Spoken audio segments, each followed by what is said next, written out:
ଗୋଟିଏ ନଦୀ କୂଳରେ ଜାମୁକୋଳି ଗଛଟିଏ ଥିଲା।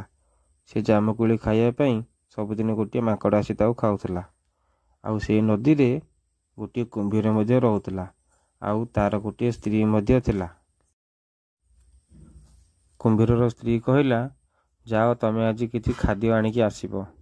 କୁମ୍ଭୀର ଡେରି ନ କରି ଚିନ୍ତା କଲା, କ'ଣ ଖାଦ୍ୟ ଆଣିବି। ଏଇଆ ଭାବି ସେ ପାଣି ଭିତରେ ପଶିଲା, ମାଛ ଧରିବା ପାଇଁ ଲାଗିଲା। ହେଲେ ଗୋଟେ ବି ତା ହାତରେ ମାଛ ପଡ଼ିଲା ନାହିଁ। ସେ ବହୁତ ଚେଷ୍ଟା କଲା, ଖୋଜିଲା, କିନ୍ତୁ ପାଇଲା ନାହିଁ। ଆଉ ଯେଉଁ ମାଛ ବି ପାଇଲା ତାକୁ କେହି ଧରା ବି ଦେଲା ନାହିଁ। ତାର ମନ ଦୁଃଖ ହେଲା। ସେ ଦେଖିଲା କୌଣସି ମାଛ ବି ପଡ଼ୁନାହାନ୍ତି।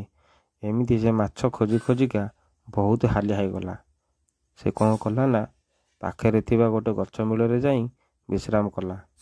ବିଶ୍ରାମ କରୁ କରୁ ତା ମୁଣ୍ଡରେ କ'ଣ ଗୋଟେ ପଡ଼ିଲା। ସେ ଦେଖିଲା ଗୋଟିଏ ଫଳଟିଏ ତା ଉପରେ ପଡ଼ିଲା।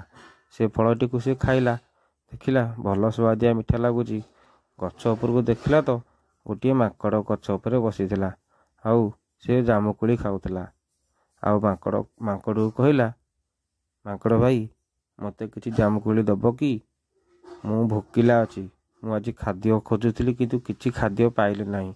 ମୋତେ କିଛି ଖାଦ୍ୟ ଖାଇବାକୁ ଦେବ କି?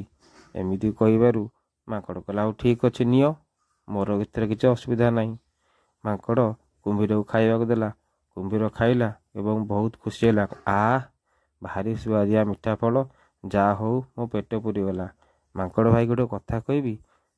ମାଙ୍କଡ଼ କହିଲା, କ'ଣ କୁହ? ନା ତମେ ଆଜିଠାରୁ ମୋର ହେଉଛ ବନ୍ଧୁ। ତମେ ମୋତେ ଖାଇବାକୁ ଦେଇଛ ମାନେ ତମେ ହେଉଛ ଆଜିଠାରୁ ମୋ ବନ୍ଧୁ। ମାଙ୍କଡ଼ କହିଲା, ହଉ ଠିକ୍ ଅଛି, ଚାଲ ସାଙ୍ଗ ହୋଇ ଆମେ ଟିକେ ବୁଲିବାକୁ ଯିବା। ଏମିତି କହି କୁମ୍ଭୀର ମାଙ୍କଡ଼କୁ ତା ପିଠିରେ ବସେଇ ନଦୀ ବୁଲିବା ପାଇଁ ନେଇଗଲା। ନଦୀ ବୁଲେଇଲା। ମାଙ୍କଡ଼ ବହୁତ ଖୁସି ହେଇଗଲା। ଯାହା ହଉ ମୁଁ ଆଜି ନଦୀର ସୌନ୍ଦର୍ଯ୍ୟ ଦେଖିପାଇଲି।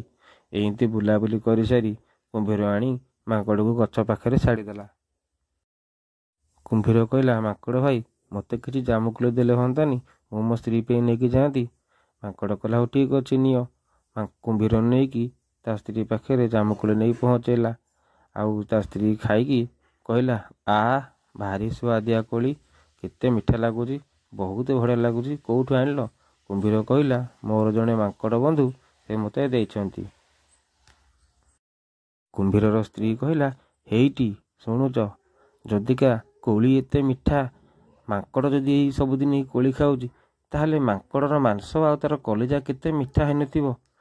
କୁମ୍ଭୀର କହିଲା, କି କଥା କହୁଛ? ତମେ ମୋ ବନ୍ଧୁଙ୍କ ଉପରେ ଏମିତି କଥା କହିପାରୁଛ?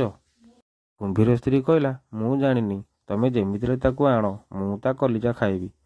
କୁମ୍ଭୀର କହିଲା, ହଉ ଠିକ୍ ଅଛି, କ'ଣ ଗୋଟେ ଚିନ୍ତା କରିବି। ବିଳମ୍ବ ନ କରି ପାଣି ଭିତରକୁ ଗଲା। ଜାମୁକୋଳି ଗଛ ପାଖରେ ଯାଇ ପହଞ୍ଚିଲା।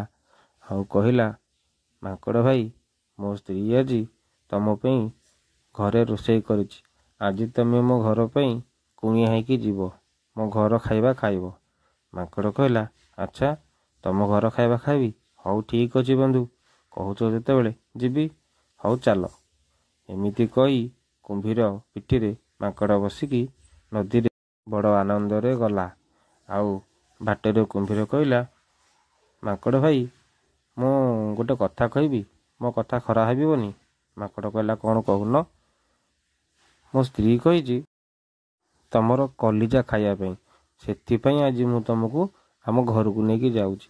ଯଦି ମୁଁ ନ ନିଏ ତାହେଲେ ମୋ ସ୍ତ୍ରୀ ମୋତେ ଛାଡ଼ିବନି, ମୋତେ ଆଉ ଘରେ ପୁରେଇବନି। ସେଥିପାଇଁ ମୁଁ ତମକୁ ନେଇକି ଯାଉଛି। ମୋତେ ଟିକେ ସାହାଯ୍ୟ କର, ମୋତେ ଖରାପ ଭାବିବନି ବନ୍ଧୁ। ଏଇ କଥା କହିଲା ପରେ ମାଙ୍କଡ଼ କଲା, ଏଇ କଥା, ଏ ସାଧାରଣ କଥା ମୋତେ ଆଗରୁ କହିନଥାନ୍ତ? ମୁଁ ପରା ମୋ କଲିଜା ଗଛରେ ଛାଡ଼ିକି ଆଇଛି। ଚାଲ ଗଛରୁ ଆଣିବା। ଏମିତି କହିଲା ପରେ କୁମ୍ଭୀର କହିଲା, ହଉ ଠିକ୍ ଅଛି, ଚାଲ। ଏତିକି କହିଲା ପରେ ଏମିତି ଜାମୁକୋଳି ଗଛ ହେଇଗଲା। ମାଙ୍କଡ଼ ଗୋଟେ ଡିହା ମାରିକି ଜାମୁକୋଳି ଗଛକୁ ପଳେଇଲା। ଆଉ କହିଲା, ମୂର୍ଖ କୁମ୍ଭୀର, ମୁଁ ତମକୁ ସାହାଯ୍ୟ କଲି, ତମକୁ ଖାଇବାକୁ ଦେଲି, ମୁଁ ତମର ବନ୍ଧୁ ହେଲି, ତମେ ଏତେ ବିଶ୍ୱାସଘାତ କାମ କରୁଛ। ମୋ କଲିଜା ପୁଣି ତମ ସ୍ତ୍ରୀ ଖାଇବ? ମୂର୍ଖ, କଲିଜା ସମସ୍ତଙ୍କ ଦେହରେ ରୁହେ, କଲିଜା କେଉଁଠି ଗଛରେ ରୁହେ, ଏତିକି ବୁଝିପାରୁନ? ଯାଅ, ତମ ସହିତ ମୋର ଆଉ କୌଣସି ସମ୍ପର୍କ ନାହିଁ। ତ ଆଜିରୁ ତମେ ତମ ବାଟରେ, ମୁଁ ମୋ ବାଟରେ। ଏହା କହିଲା ପରେ କୁମ୍ଭୀରଟି ମନ ଦୁଃଖରେ ଚାଲିଗଲା।